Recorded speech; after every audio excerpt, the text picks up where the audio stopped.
Ready okay. మనం నిన్నేం నేర్చుకున్నాం, కార్లో కూర్చోగానే ఏమేం చేయాలా, ఎట్లా చేయాలని నేర్చుకున్నాం. ఫస్ట్ కూర్చోగానే ఏం చేయాలా, ఏం చేయొద్దని నేర్చుకున్నాం. రైట్, ఈరోజు ఏం చేద్దామంటే అసలు కార్ స్టీరింగ్ ఏడ పట్టుకోవాలి. ఓకే, ఏడ పట్టుకోవాలా, దాన్ని ఎట్లా తిప్పాలనేది చూసుకుందాం ఈరోజు. ఓకే ఓకే, స్టీరింగ్ పట్టుకో ఒకసారి.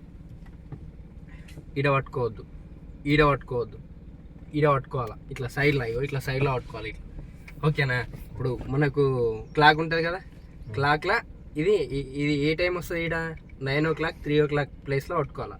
ఇక్కడ ఇక్కడ ఇట్లా పట్టుకోవాలి. రైట్, అర్థమైందా? 2 handsతో పట్టుకుంటే ఇట్లా పట్టుకోవాలి, సింగిల్ హ్యాండ్తో పట్టుకుంటే ఇట్లా పట్టుకోవాలి. అర్థమైందా? ఇక్కడనే పట్టుకోవాలి స్టీరింగ్ ఖచ్చితంగా. సింగిల్ హ్యాండ్తో పట్టుకుంటే ఇక్కడ పట్టుకోవాలి, అక్కడ పట్టుకోకసారి ఆ ప్లేస్లో పట్టుకోవాలి. ఆ ప్లేస్లో పట్టుకోవడం వల్ల ఏమేమి బెనిఫిట్స్ ఉంటాయో ఒకసారి చూసుకో. ఒకటి, ఆడ పట్టుకుంటే ఈజీ హారన్ కొట్టొచ్చా? హారన్కి ఈజీ ఉందా? So steering easy తిప్పొచ్చు.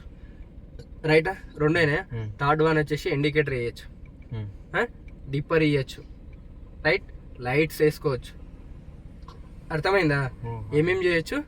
హారన్ కొట్టొచ్చు, స్టీరింగ్ తిప్పొచ్చు, ఇండికేటర్స్ వేయచ్చు, డిప్పర్ ఇవ్వచ్చు, లైట్లు కూడా వేసుకోవచ్చు ఆడ పట్టుకోవడం వల్ల. సో ఇది ఇక్కడనే ఉంది కాబట్టి ఇండికేటర్ ఈజీ వేసుకోవచ్చు, డిప్పర్ ఈజీ కొట్టుకోవచ్చు, లైట్లు ఈజీ వేసుకోవచ్చు. కాబట్టి స్టీరింగ్ ఖచ్చితంగా అక్కడనే పట్టుకోవాలి. ఇక్కడ పట్టుకోవడం వల్ల ఖాళీ స్టీరింగే తిప్పడానికి వస్తుంది. సో ఒక్కొక్కసారి ఇక్కడ పట్టుకోవడం వల్ల ఈ ఇందులో ఏముంటుంది, ఎయిర్ బెలూన్ ఉంటాయి కదా మనకి, అవి ఒకవేళ బ్లాస్ట్ అయినాయి అనుకో, బెలూన్ బ్లాస్ట్ అయినా ఈడ చెయ్యి ఇట్లా పట్టుకుంటే చెయ్యి కూడా క్రాస్ ఇరిగిపోయే ఛాయిసెస్ ఉంటాయి. కాబట్టి ఇక్కడ పట్టుకోవద్దు, ఖచ్చితంగా స్టీరింగ్ అక్కడనే పట్టుకోవాలి, అక్కడనే పట్టుకొని తిప్పాలి. చెయ్యి ఇట్లా పెట్టి ఫింగర్స్ రిలీజ్ చేసి ఇట్లా తిప్పాలి, ఇట్లా రొటేట్ చేయాలి. ఎక్కువ తిప్పాల్సిన అవసరం వస్తే ఇట్లా, రైట్, కొంచెం తిప్పాల్సిన అవసరం వస్తే ఇట్లా పట్టుకొని తిప్పాలి. ఓకేనా?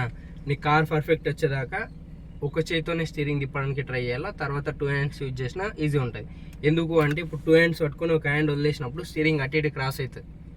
అర్థమైందా? ఇప్పుడు గేర్ లేయడానికి ఇంకో చేయి వదిలేసినప్పుడు స్టీరింగ్ అటు ఇటు క్రాస్ అవుతుంది. కాబట్టి ఖచ్చితంగా ఒక చేతితోనే స్టీరింగ్ తిప్పడానికి ట్రై చేయాలా. గేర్ లేయడానికి ఈజీ ఉంటుంది అట్లా చేస్తే. కాబట్టి ఒక చేతితో తిప్పడానికినే ట్రై చేయాలి. 2 handsతో కూడా పట్టుకొని చేయొచ్చు, కాకపోతే ఇట్లా ఈజీ ఉంటుంది. రైట్, అర్థమైందా? స్టీరింగ్ ఏడ పట్టుకోవాలా, ఆడ పట్టుకోవడం వల్ల ఏమేమి లాభాలు ఉంటాయి? హారన్ కొట్టచ్చు, ఇండికేటర్ వేయచ్చు, డిప్పర్ వేయచ్చు, లైట్లు వేయచ్చు, స్టీరింగ్ తిప్పవచ్చు. ఓకేనా? ఇన్ని బెనిఫిట్స్ ఉన్నాయి కాబట్టి ఖచ్చితంగా స్టీరింగ్ అక్కడనే పట్టుకోవాలి. రైట్, ఇంకొకటి, ఒకవేళ మనకి ఇప్పుడు ఈ బెలూన్ బ్లాస్ట్ అయినా కానీ, ఒకవేళ యాక్సిడెంట్ అయినా బెలూన్ ఓపెన్ అయినా కానీ మనకు అది చేయికి ఎలాంటి ప్రాబ్లం లేకుండా ఉంటుంది. అర్థమైంది కదా? ఓకేనా? రైట్.